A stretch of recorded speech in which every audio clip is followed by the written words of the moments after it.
I'm excited because it's the first time I'm like touching like another territory. You know, he was actually Deiveson was saying like we're fighting, for example, in Arizona, here in Vegas, in Anaheim, like Mexican places. I understand the point, but I mean I'm not scared at all to go to Brazil and get the hearts of the Brazilian people and raise my hand there. Is there anything more challenging about having the fight in Brazil though? Yeah, but that is excited, to be honest. You know, and he need to understand the pressure. He never understood that because I'm going to front of all my people. I mean, man, Anaheim is Mexico. Yeah. Anaheim is another part of Tijuana. Yeah. And I remember that night, like a lot of Mexican flags, a lot of Mexicans screaming my name that night. Man, that is a lot and a huge pressure for me. So he need to understand the fight in front of your people is hard. So I want to see if he's prepared for that. And you said you're excited to get that feeling of going into like, technically you did that. You did fight in Brazil against a Brazilian, but did it not count because it was that that crazy? Yeah, event? I mean I was ready. I promise, because before the all of this thing with the COVID, all the tickets were selling in that event. I think I don't remember well, but I was ready for the Okamoto and all the stuff.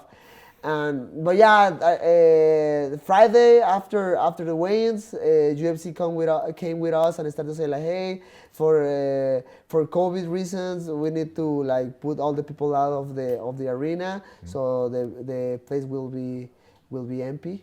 So I go, oh, okay. So yeah, I mean, I went there. I fought against a Brazilian in his home, but let's go. Yeah. What is the relationship between you and Deiveson at this point? I mean, I love Deiveson. He don't understand. I love that guy, man. He needs to understand that. I mean, he say he hate me and he say a lot of crazy thing and a lot of crazy shit. But man, we are building something huge, man. We are building something huge together. And after this fight, whatever that happens, like if he win or if I win, I mean, we are building a huge legacy between us. So nothing, man. He can say whatever. He can act like the bad guy. But at the end of the day, we are building something nice. How do you think he really thinks about you? Because he kind of does both. He says he hates you, but then he hugs you, he lifts you up when you beat him that one time. The thing is, I don't understand what he really feels about me. Because, man, when he's not in front of the camera, when anybody is around us, he's very nice, man. Or he's not doing nothing bad against me. Yeah, when I fought against him in Arizona and I beat him, he came with me, hugged me, and lift me up and whatever. That was nice. I was like, oh, okay, I mean, just this rivalry, this bad blood finished there. But then next week I start to go to the interviews and start to talk about me again. Like, oh, okay. Then I beat Kaikara France. The guy came to the octagon and looks like trying to find some problems there. But I put my stop there and like, hey man, I'm done with the bad blood. I'm done with the bad feelings because I think that affected me a little bit in the last fight against him. So man, you know, I wanna finish with that. And the guy again, like, okay, I respect you. Let's fight in Brazil. Like, okay, I don't care. Then he hugged me again, whatever. Yeah. And then again with the trash talk. So I don't know what is the real feeling with him about me. But doesn't matter. At the end, we are in a really easy business. You hate me, we have the opportunity to fight and solve that. That's interesting to me that you said that you think it affected you in the third fight, because I mean, just from watching from the outside, it just feels like you really haven't cared the whole time. You did care going in the third one? I mean, and if you watch the fight again, I mean, I put all my heart there, man, and the fight was very close and was a really good match. But I don't know, man. Was my first defense? Again, all the pressure, fighting in Anaheim with a lot of Mexican crew, a lot of media, new media, and it's crazy how always after a huge fight, everything grows. You know, I remember my first fight in Mexico City in 2017, my first main event against Sergio Perez. Man, that fight was crazy for me because all the attention, all I remember every single week, every Wednesday, all the media came to the gym, and after practice, I had like 1 hour interviews with a lot of media. Like man, that moment was so tired, but I understood like man, it's part of this, right? It's part of the success and it's part of what I'm building right now. It's part of my legacy. But then I got the title and everything raw again. Man, was hard that moment, but I don't know, man. I showed to the people like in my last fight against Kai Kara France, I can manage this. Just I need experience. I just need the time. I just need the right people around me to support me, and that's it. I can do it. Just I had a lot of pressure in the last one. For this one again, at least right now, I feel so happy again. Do you feel like with Deiveson in particular, as a person, like I'm sure that everyone's going to be using the phrase unfinished business, you know? Do you feel like you have unfinished business with Deiveson Figueiredo? I think it's simple math, you know. There's one on one.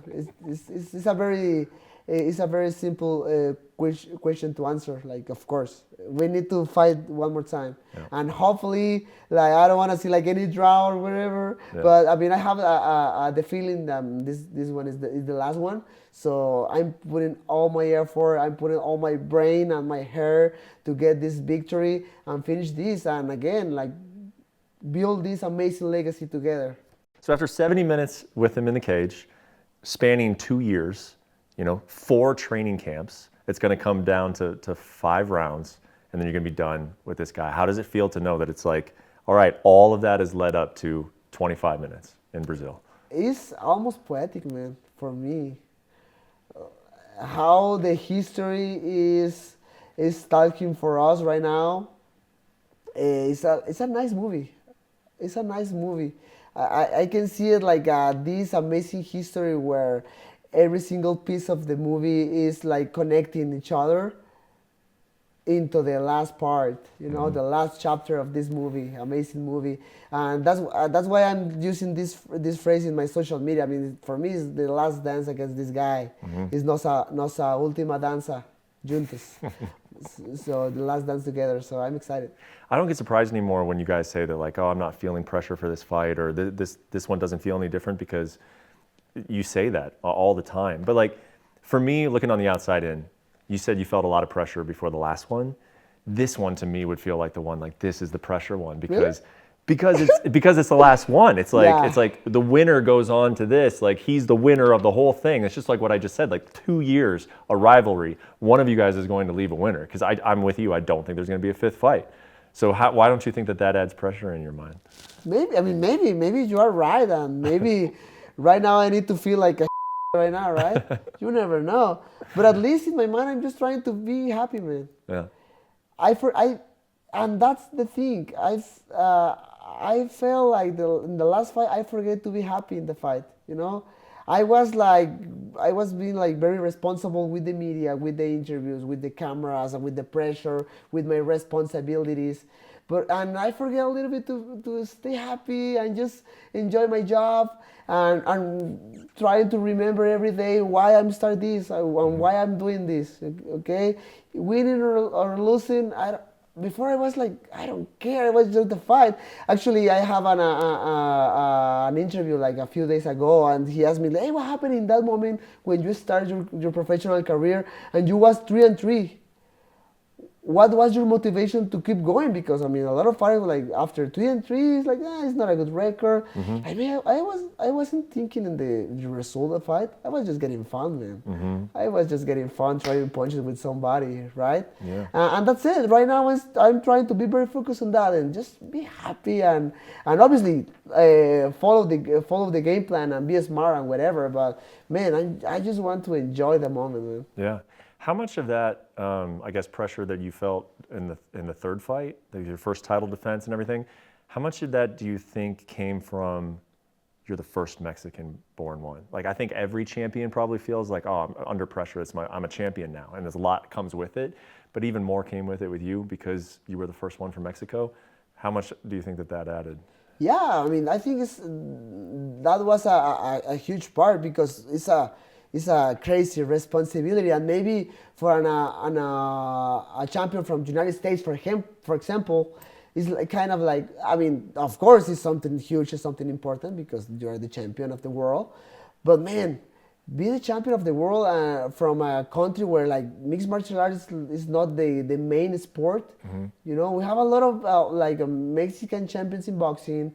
We have the soccer, what is the main sport in the country, and that's important for a lot of Mexicans. But man, mixed martial arts is keeping working to build something in Mexico. So yeah, maybe yes, maybe if I start to think about it, that was a huge part too. But man, again, I can do it. Yeah. I just needed the experience. I just needed the time, and right now I'm doing everything very well. So I'm very confident about it. Do you have any examples, and it's okay if you don't, but do you have any examples that show how much it meant to some people in Mexico that you won a championship? Like, is there any like cool stories or little things that you got, or like fan interaction that really told you that, oh, this means a lot to people, not just me? Man, I mean, I don't have like a specific history, but man, I have people doing crazy, huge and long lines in meet and greets, crying to take a picture with me. Man, that is insane, man. That, I mean, I feel like I kind of weird because I don't have that experience before, but at the same time I feel so special. Like, man, I think I'm doing something good, and I'm touching the hearts of the people. Maybe other champions or other fighters has more followers or more like whatever. But man, the connection I have with my people, with my fans is huge, and it's different, and that's crazy. So histories like that touch my heart every single time. When you lost the third one, it was very close, and then that's when you decided to come train in the United States, right? Nope. So you had left, and you would come So up actually, it's funny because after the first fight against Figueiredo, I got enough money to buy a house here in Las Vegas. Yeah. So I did it. In that moment, I was like living here in Vegas, but still doing my training camp in Tijuana. So that was all the process in the first 3 fights. After the third one, I decided to leave my team in Tijuana and move full time into the United States. And that's it. That's why was the time when I moved to Glory MMA in Kansas City. Yeah. How soon after the fight did you know that you needed a change, that you needed to change things up? Man, it's crazy, but it was in that night. I mean, that night, my mind was thinking in what is next, okay, for me. What I need to do to get the title back. I remember a long talk with my manager, with Jason Krause, like thinking like, hey, maybe we need to do this or two or these things, and just like sharing like thoughts between us, and he trying to give me some advices, and talking with him, saying like how I felt in the fight and the training camp even before, and that's it. In that moment, I think was the moment of being in my hotel room after the fight, like 3 a.m. talking with my manager. That's crazy. Yep. So when you started this camp, was it in Kansas City? Yes, I'm started there. Yes, I'm started there. I was there like 2 weeks in total. So like late November, you would have been there. Yeah, I think so. Okay. And what was the situation like? Did you ever think that potentially this is going to grow into something in which I'm going to have to find a different? So what happened with James? When did you start to think that like, okay, he might not be able to coach me for this fight? I don't remember the specific moment. Was I think I think Miles Jones had a fight against Miz Morales here in Las Vegas, and James wasn't able to be in the corner. So in that moment, all the team was like, all the fighters in the UFC started thinking like, what can happen in the future? So yes, in that moment, I started to think about the future. Nothing really nothing like very serious, but yeah, I started to get the thoughts. Okay. Do you remember then when it became apparent that no, I cannot have James in my corner? Like when did that happen? When you knew for sure? He called me. One day he called me. I think it was the day before all the media start to put the new, in Instagram, social media. The day before he called me and we had a deep conversation, and he told me about the situation and everything. And that's it, man. I mean, I can't lie to you. It was a little bit disappointment and I was a little bit sad, but something special in me, and I can recognize that. It's like I'm very good like passing the page. Like I need to do, if I need to do something to change my bad situation, I will, and like fast. So after the call with James, I'm starting to think what is next for me. So how quickly do you think you came back to Vegas after that? Very quick, man. Yeah. That was one Wednesday, and next Monday I came here to Vegas. I came back to Vegas. At that point, were you thinking I need a head coach, or like how did you start processing like, okay, what is the next move? What do I need? Like how did that work? And I think that is a huge example how important is Jason Krause in my life right now. He's like a brother for me, because he's not just a manager. He's like a very close friend of mine. He started talking with me like, hey man, like I know you feel ready and I know you feel prepared for the challenge, but I don't know, man, if something like crazy happened in the third round, and in that crazy moment with the crowd being crazy, screaming like, "Ooh, I'm ahead!" All the pressure. Yeah. Maybe you need somebody who put all the effort and cool down everybody around you. Maybe you need a head coach, right? So yeah, he started to give me some names, and that's when Saif came with me, and he come with us, and that's why I have a lot of respect for Saif, because he did it from the bottom of his heart. Like, hey, I just wanna help. I don't want like nothing. I don't want like any credit. I don't want nothing. I just wanna help. I just wanna help him. And like, hey man, like, let's go, let's try. So he came one day. I think he had a few fighters fighting in the Apex. I don't remember well, but he came and we trained together. He gave me all his thoughts about the fight, what he think I could do in the last one, and we start to connect. We start to connect. Obviously, it was hard for everybody, because he was a kind of new. Like working with a new team, kind of, because again, I have already my boxing coach, I have my jiu-jitsu coach, my Muay Thai coach. So maybe the first or 2 weeks, the thing was like try to build everything together. But right now, in this moment, I feel we did it, and I feel very confident about what we did in the training camp. Right, this part is the last one, and I'm ready to fight. Just a couple more, man. Do you think that beating Deiveson and putting him behind you, will that top when you first won the title, or will nothing ever top that night when you first won the championship? It's a good one. I don't know. I think I can answer that. Maybe if we have another interview after the fight with the veil and with the picture with my hand raised, I can answer. But man, that fight against Deiveson, beating him, real Nicky Cho with the title wherever, man, that is a special part of my heart right now. Yeah. Do you think you will fight in Mexico City this year? Hopefully, and I'm a little bit disappointed, because I hear UFC wanted to do it last year, and I don't know. Obviously, I don't know what happened, but. Hopefully this year, and more with the performance institute they are building in Mexico City, we can do something huge, like maybe like inauguration with the building, and then the event in the weekend. I don't know. I'm just thinking, but hopefully 2023 will be the return of the UFC in Mexico City. Yep. Last thing, are the girls making the trip? You taking your family down to the fight? No, you know what, man? Normally, it's right now. It's just my wife is going to my fights.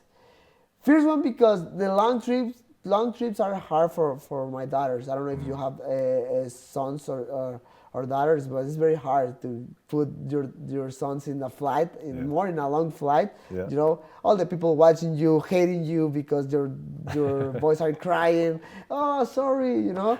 I remember I had after my fight against Deiveson when I won the title, we went to Puerto Vallarta for vacations. Man, it was just a 2 hours flight. Man, my youngest daughter was crying the whole 2 hours. Everybody was watching me, man. A few guys recognized me, like, oh, poor Brandon Moreno, like, sorry. So yes, man. So that's the first one. The second one, 2022 was hard for me when Kamaru Usman fought against Leon Edwards.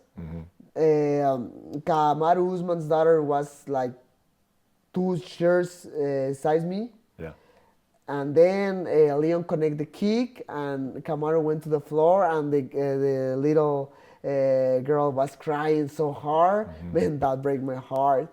And the second one in France, Gan knocked Tuivasa out, and his wife and his son was here.